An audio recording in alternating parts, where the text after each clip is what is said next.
En los días de Herodes, rey de Judá, había un sacerdote de nombre Zacarías, del turno de Abías, casado con una descendiente de Aarón, cuyo nombre era Isabel. Los dos eran justos ante Dios y caminaban sin falta según los mandamientos y leyes del Señor. No tenían hijos porque Isabel era estéril y los dos eran de edad avanzada. Una vez que Zacarías oficiaba delante de Dios con el grupo de su turno, según la costumbre de los sacerdotes, le tocó en suerte a él entrar en el santuario del Señor a ofrecer el incienso. La muchedumbre del pueblo estaba fuera rezando durante la ofrenda del incienso. Y se le apareció el ángel del Señor de pie a la derecha del altar del incienso. Al verlo, Zacarías se sobresaltó y quedó sobrecogido de temor. Pero el ángel le dijo: «No temas, Zacarías, porque tu ruego ha sido escuchado. Tu mujer Isabel te dará un hijo, y le pondrás por nombre Juan. Tú llenarás de alegría y gozo, y muchos se alegrarán de su nacimiento, pues será grande a los ojos del Señor. No beberá vino ni licor. Estará lleno del Espíritu Santo ya en el vientre materno y convertirá muchos hijos de Israel al Señor su Dios. Irá delante del Señor con el espíritu y poder de Elías para convertir los corazones de los padres hacia los hijos y a los desobedientes a la sensatez de los justos, para preparar al Señor un pueblo bien dispuesto». Zacarías replicó al ángel: «¿Cómo estaré seguro de eso? Porque yo soy viejo y mi mujer es de edad avanzada». Respondiendo, el ángel le dijo: «Yo soy Gabriel, que sirvo en presencia de Dios. He sido enviado para hablarte y comunicarte esta buena noticia. Pero te quedarás mudo, sin poder hablar, hasta el día en que esto suceda, porque no has dado fe a mis palabras, que se cumplirán en su momento oportuno». El pueblo que estaba aguardando a Zacarías se sorprendía de que tardase tanto en el santuario. Al salir no podía hablarles, y ellos comprendieron que había tenido una visión en el santuario. Él les hablaba por señas porque seguía mudo. Al cumplirse los días de su servicio en el templo, volvió a casa. Días después, concibió Isabel, su mujer, y estuvo sin salir de casa 5 meses, diciendo: «Esto es lo que ha hecho por mí el Señor, cuando se ha fijado en mí, para quitar mi oprobio ante la gente». Palabra del Señor.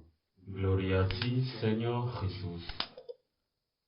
Dos lecciones de este anuncio del nacimiento de San Juan Bautista.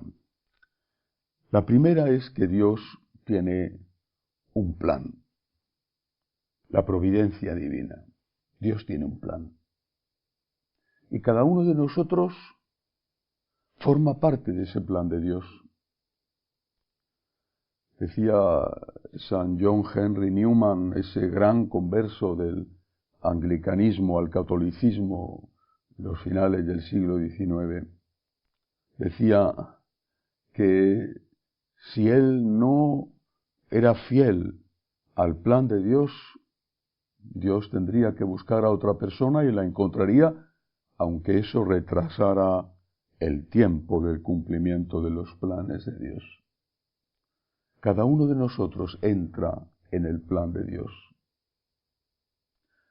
Podemos fallar, podemos decirle no a Dios, y naturalmente que tendrá consecuencias para nosotros en primer lugar, y tendrá consecuencias también para los demás. Tendrá consecuencias para personas concretas que tendrían que haber alcanzado la felicidad en la tierra, tener pan para saciar su hambre. poder encontrar una mano que les levantara de su pecado y poder llegar más fácilmente a la vida eterna. Nuestro no al plan de Dios repercute en nosotros y en los demás. Y esto hay que tenerlo muy en cuenta cuando se presenta la cuestión vocacional en los jóvenes. Hay que tener motivos muy serios, hay que tener motivos muy bien pensados, hay que hacer un discernimiento muy honesto para decirle no a Dios cuando llama al sacerdocio. No digo que no haya esos motivos, los hay, pero tienen que ser motivos muy convincentes. Formamos parte de un plan de salvación, de un plan que la divina providencia ha pensado para cada uno de nosotros desde antes de nacer nosotros. Decirle no a Dios por egoísmo, por pereza, porque no quieres líos, tiene consecuencias para nosotros porque nunca encontraremos la felicidad, encontraremos fragmentos de felicidad, tiempos de felicidad, pero la felicidad, la capacidad de llenar tu corazón, de darle sentido a tu vida, eso, en el fondo lo sabemos todos, solo lo puede dar Dios.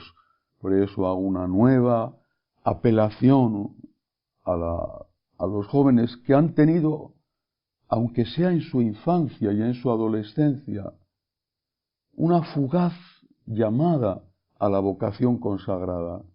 Hago una apelación para que lo vuelvan a pensar.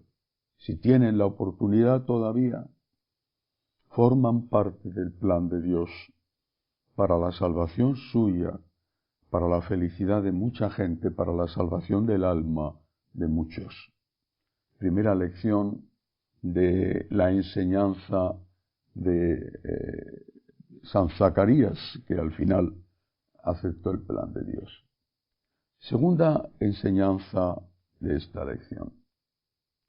Zacarías es visitado por el ángel Gabriel, lo mismo que la Santísima Virgen, el mismo ángel. Fue poco antes. Gabriel se presenta ante María diciendo que su prima, su pariente, Isabel, estaba ya embarazada. Fue poco antes, no mucho antes. La Virgen María también interpela a San Gabriel. Sin embargo, ella no es castigada. En cambio, Zacarías sí. ¿Por qué? Porque Zacarías pide pruebas. ¿Cómo estaré seguro? La Virgen María no pide pruebas. La Virgen María pregunta por el cómo. Porque hay una cuestión fundamental que la Virgen nos enseña y que es un principio básico, esencial en la moral católica. El fin no justifica los medios. La Virgen nos da esta lección cuando totalmente disponible a Dios, sin embargo, interpela al arcángel y le dice: estoy de acuerdo con el fin, pero dime cómo van a ser los medios, porque si los medios no son buenos, sabré que tú no eres un ángel de luz, sino un enviado del demonio. El fin no justifica los medios. Pero no es eso lo que pregunta Zacarías. No habla de los medios. No dice: ¿cómo se va a quedar embarazada mi mujer? ¿Va a tener que venir otro hombre más joven que yo para hacerlo? ¿O qué va a ocurrir? Dice: ¿cómo estaré seguro de eso? Duda. La duda de que Dios puede hacer milagros está en el fondo en muchísimas crisis de una fe que sólo era aparentemente fe. Creo de verdad en Dios. Creo en su poder. Creo en su amor. Creo en la divina providencia. Creo en que tiene un plan sobre mí. Creo en los milagros. Que un ateo no crea es normal, es un ateo. Pero que nosotros, que nos declaramos creyentes, tengamos una fe que en el fondo no es fe, porque no cree en la intervención de Dios en nuestra vida, porque no cree en el poder de la oración. Es verdad que esa fe se ve interpelada, contrastada, una y otra vez, por el hecho de que muchas veces lo que pedimos no se cumple.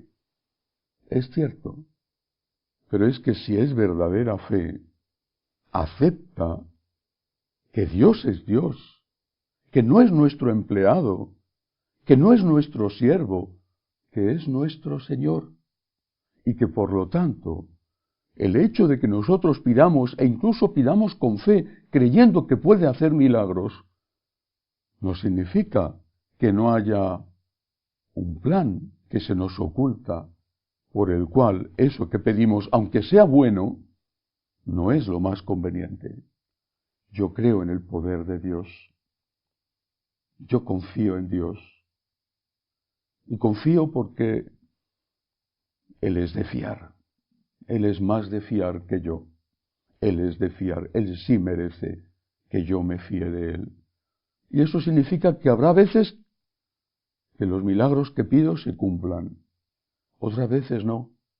Pero eso no significa que no me esté escuchando y que pierda mi confianza en Él. Yo confío en Dios. No me tiene que dar explicaciones. No tengo que pedirle pruebas. Ya me las ha dado, suficientes para que yo confíe en Él. No caigamos en la trampa de Zacarías, que se quedó mudo sin poder expresar el milagro que había recibido, simplemente porque, siendo sacerdote, en el fondo no tenía fe en Dios. Que así sea.